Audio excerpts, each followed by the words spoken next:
Good day, everyone. My name is Pajares, and today I will be discussing on the cyber threat intelligence and how important it is for cybercrime investigation. Now, to start, have you heard of cyber insurance? Well, as you may know, cyber attacks are continuously growing, and cyber attacks can cost the world more than just the natural disasters. Therefore, companies are buying in for security solutions. Not only that, but they also consider cyber insurance. However, according to study, the market size of this is extremely low. So it suggests that the organizations or the individuals are underestimating its importance.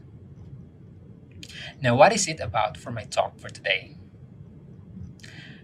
We can see that the companies are getting more serious because of the cyber attacks. So, for example, the cyber insurance has limitations.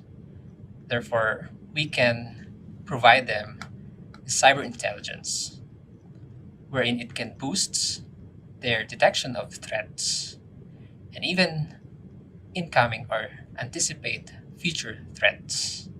At the same time, it will enhance the information that we give to the law enforcement for their cybercrime investigation.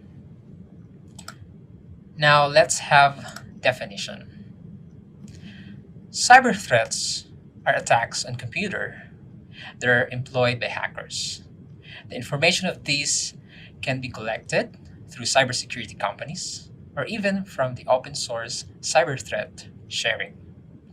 The process of collection is actually through analysis of data with the use of various tools and techniques, which can come up with significant information of the current or the emerging threats in the cyberspace, of course. This helps organizations to mitigate risks in cyberspace and enable them to quickly respond to threats. It can also decide better on solutions and then ultimately being proactive in fighting the cyber attacks. There are types of cyber threat intelligence. One is the tactical, wherein it focuses on the tactics, techniques, procedures of the threat actors. We also refer to it as TTPs.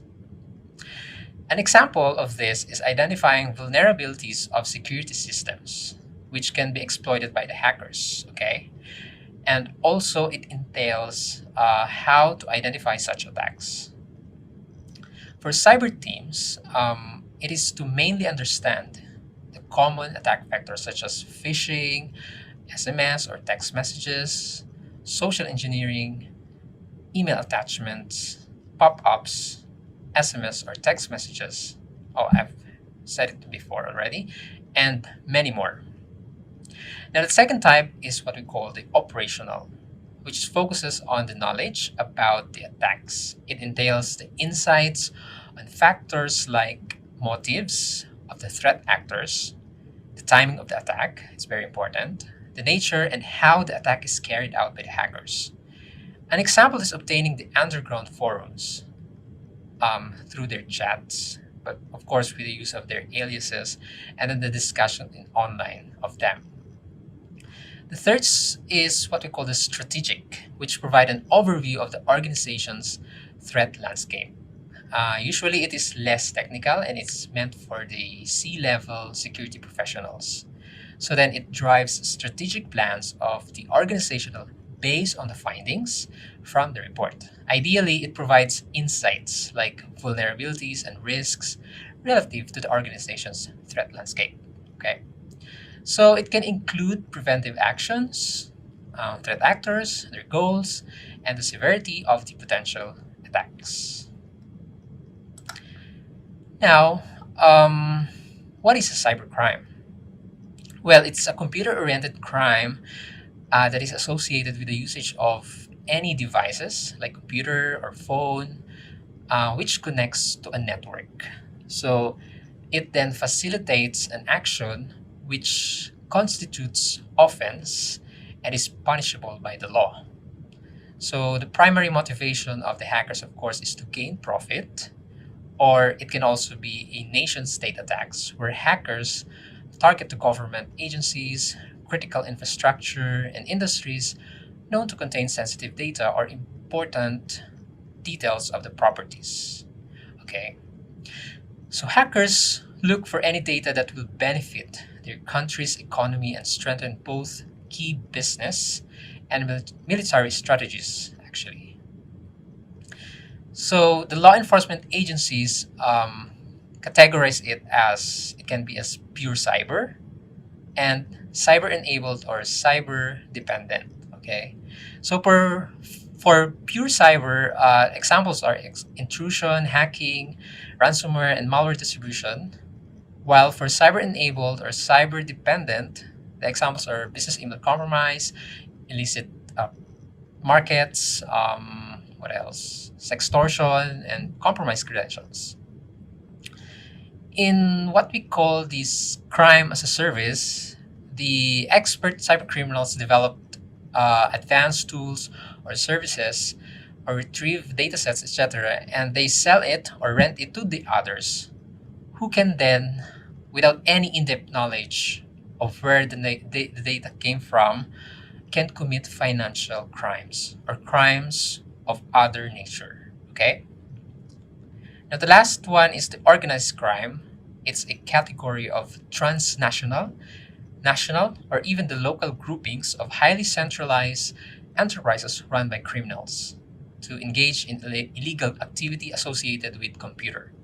It composes of hackers with practical skills, so they gather around and then communicate through encrypted channels. For example, the Telegram, the Discord, and other platforms, and they can also use their aliases and join in the underground forums. But of course, their end goal is for collaboration and then committing a crime. Okay. Now the last one that we define, actually, it's not definition; it's an overview of every of this. Okay. So cybercrime investigation. Going back for the definition of cybercrime, it's mentioned the usage of the devices or the computers or any electronic devices. So this can be used for two things. It can perform the cybercrime that is launched by a cyber attack, or it can act as a victim by receiving the attack from other malicious sources.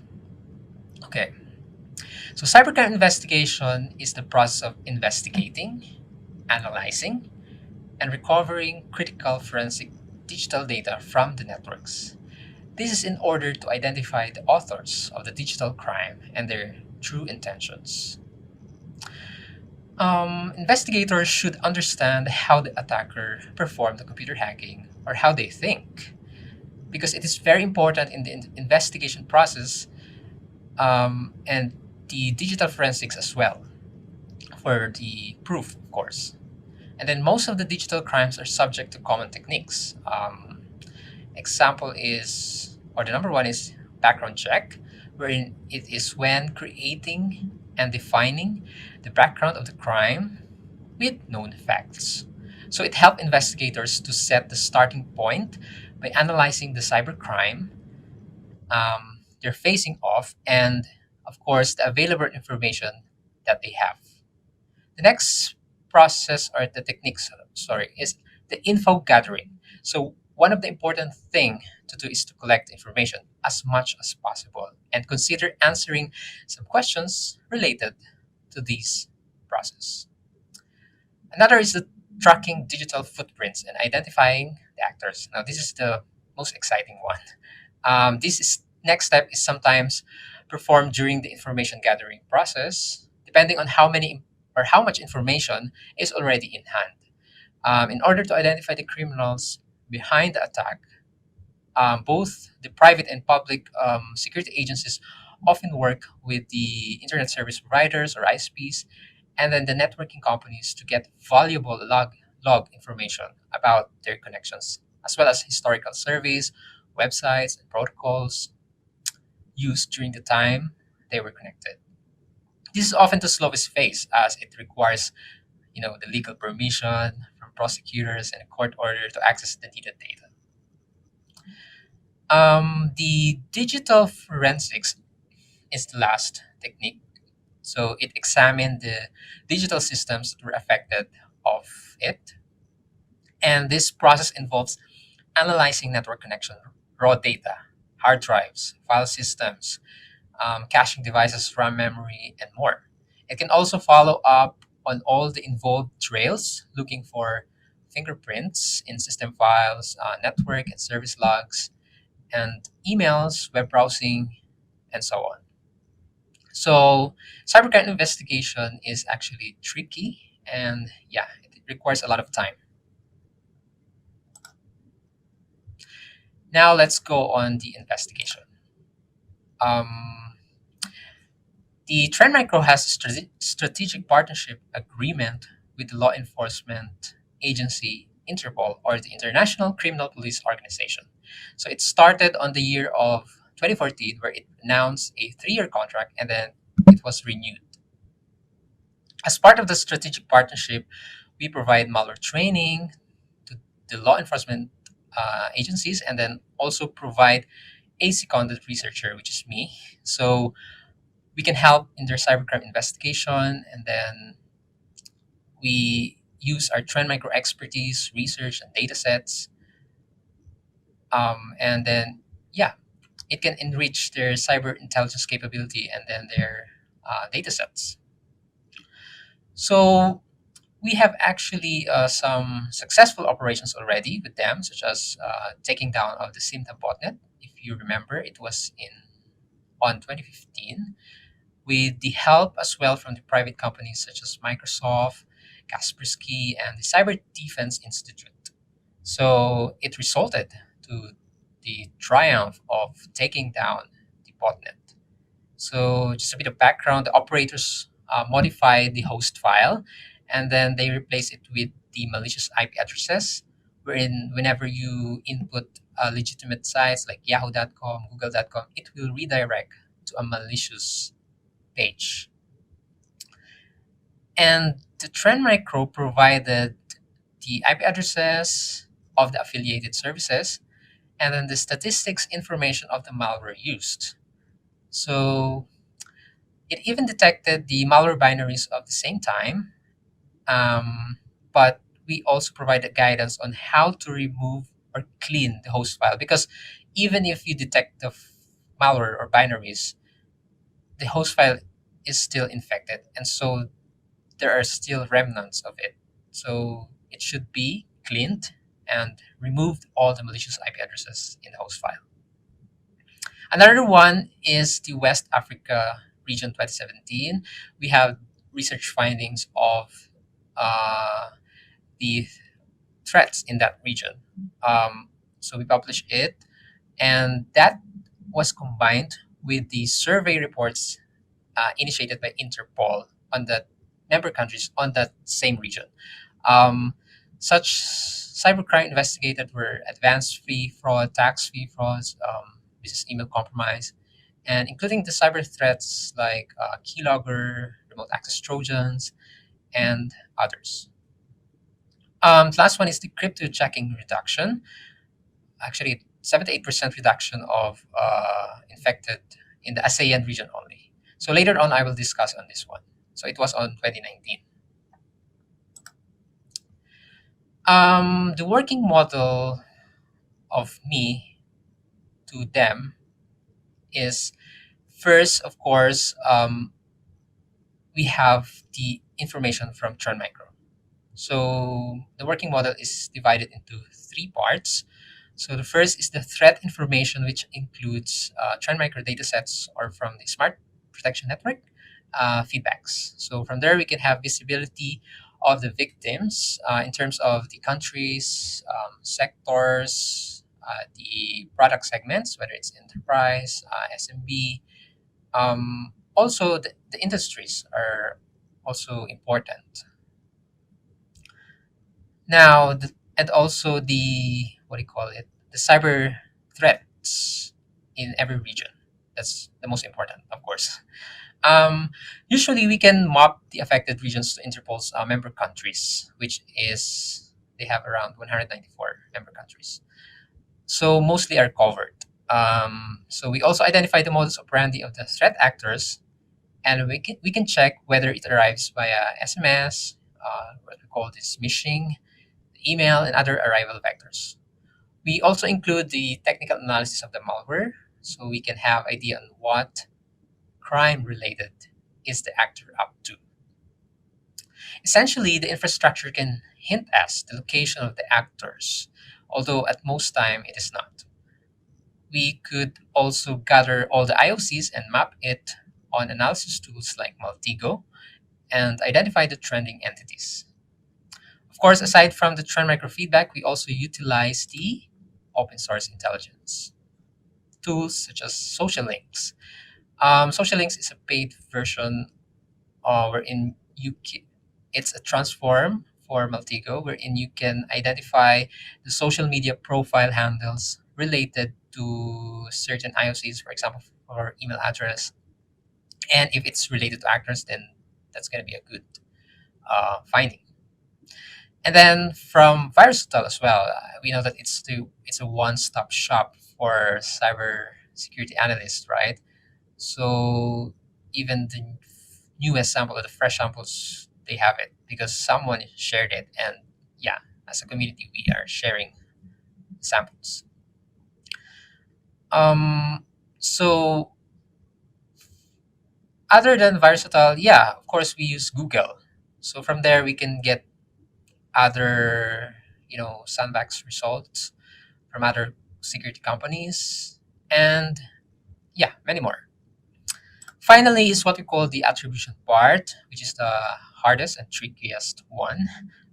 This part is, yeah, as I've said, it's the most challenging process. Although if the data are enough and mapped in a graphical way, we could see patterns. And actually, the most helpful one is the CNC server, the logs, the online footprints. From the error logs, you can also get a hint of some of their like aliases, the directories, and so on. And the underground too is a great help because they're collaborating in the underground forum, so they can operate, so they can purchase some services that they will use for crime. Overall, the goal can be of like disruption of the threat or even mitigation of the threat if it's a severe one. But if we're lucky enough, it we can also arrest a cyber criminal. Okay, so here are the key investigations uh, when we provide information or data sets from Trend Micro. First of all, pivoting. Sorry, it's pivoting is different to searching. So simply pivoting associate one entity to another entity, while searching is only looking for facts. So it's very important to associate all the entities that you will be using in the investigation. So sometimes you end up on several IOCs or entities, but the thing is, the lesser the better. And you could do it also in a manual way, so you can remove some noise. And yeah, you can get it also from your automated searching and pivoting as well. Now, the key investigations are as follows, or the information on or of entities that the LEAs are looking for. One is the CNC servers. They are essential in identifying the physical location of the malware connection or the connection to actor, because it's important to check the geolocation and the ISP, and better if not using VPN or services that hides and the real IP addresses. The domain is also very important. So we can use the OSI and the whois to get the registrant details. It will help identify there's some social media accounts or some registrant history and association with other IOCs and more. For malware checking, basically we use checking on the strings, significant strings, like it will attribute to the cyber criminal. For example, their username, the directory, when they have what do you call this? When they run it, and then sometimes they put also hints in the working directory, and also the language is very important as well, so we can know what nationality of the cyber criminal, right?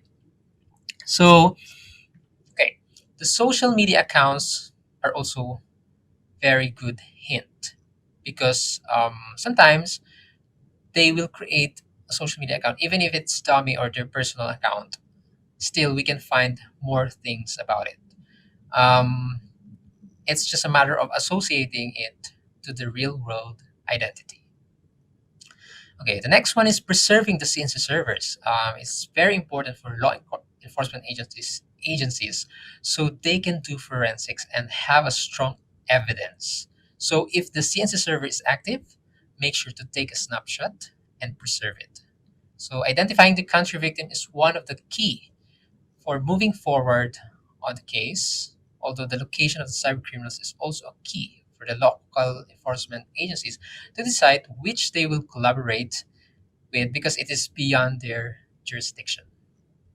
Now, of course, it depends on countries' jurisdiction. For example, we avoid geopolitical issue. For the identification of real world identity, make sure the evidence is sufficient enough in terms of the crime it committed. So here are some challenges. So of course, cyber criminals are clever and it causes challenges to them. So perpetrators have more evasion techniques because they already know what the LEAs are looking for, but there are some newbies that might not know yet, so they can be caught, especially if they made mistakes. So for LEA, the time and the right tools are key for cybercrime investigation and also using of anonymizer tools to keep them untraceable from the threat actors or not allowing them to know that they are being monitored. Okay.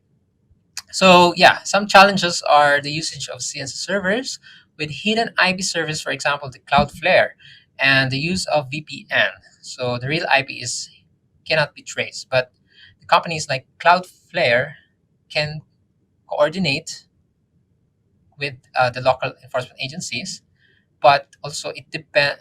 The local enforcement agencies should have a solid proof on why they will investigate it because there's just some conflicts, so it's business as usual. For drop zone preservation, yeah, most of the time it's inaccessible and down already. So if it happened that you encountered a drop zone, make sure to take a snapshot of it. For attribution, the real world identity is actually very challenging. It needs comprehensive association with the entities and the crime, of course, that it has committed. Now, victim.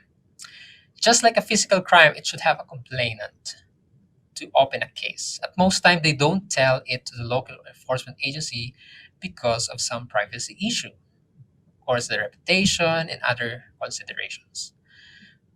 Given malicious samples like email addresses, domains, and malware, it has to associate with the crime it has committed. For example, deploying of BEC and other fraud which involves money. So it should understand why they have deployed a malware. For example, a stealer. So what's next after they have infected the victim? Okay. So for domain, it's the domain privacy. You know, we had a the GDPR implemented a policy on it to hide the registrant details. So sometimes hackers purchase domains from bulletproof hosters, so they will register it without linking to the actors. So it's very convenient actually for hackers to just purchase it for some um, VPS providers, and then they will do it on themselves, and then the name of the actors will not be seen. Cryptocurrency, yes, it's another one. Mostly of the transactions they use cryptocurrency because it's untraceable. That's it. Um, Hosting from the bulletproof, what do you call the bulletproof hosting? You can fake your identity just using a personal email or dummy email, and then you can just rent it or rent a VPS or set up an SMTP. And then, yeah, for example, you pay it using Bitcoin. So the only thing that's linking to actor is the email address. But if it's an dummy email, yeah, that's another thing. So the term offshore is like a trend for threat actors because the country hosting is away from the jurisdiction of the main country, and the government policy there is lax. Another tough factor to delay investigation is by geopolitical issue. Now, for example, in the countries where traffic are filtered, or a country to country political issue. So the indictment should proceed only if the crime is committed in the region. Threat assessment. It's very important information needed by the law enforcement agency because they do not have visibility on the trending cyber threats, at least the technical details. We provided overall threat detection information for regions such as ASEAN and Africa. So they can use it for their presentation or publication of threat assessment. We also provide statistics on common or most cyber attacks such as ransomware, business email compromise, Trojan banking, phishing, and more. Okay, going back to the operation on related to cryptojacking, the reduction of it with 78% in the ASEAN region. Actually, they call it the Operation Goldfish Alpha. So the operation was in 6 months. Okay, so the operation was on cryptojacking threat that affected the microtic router users because of the vulnerability in the router OS, which enabled the attackers to have an unauthorized admin access to the devices. So the perpetrators injected malicious version of CoinHive scripts to every web page that the user visit. So in June 2019, I have presented on the cryptojacking threat landscape. So some insights of the impact of the cyber threat, for example, the cost of electricity, and most used cryptocurrencies, and then for mining and so on. So it is through the Trend Micro Smart Protection Network datasets. We also helped in the mitigation process. So using the free tool of Trend Micro, which is the house call for home network, the member countries were able to scan for vulnerable microtic routers.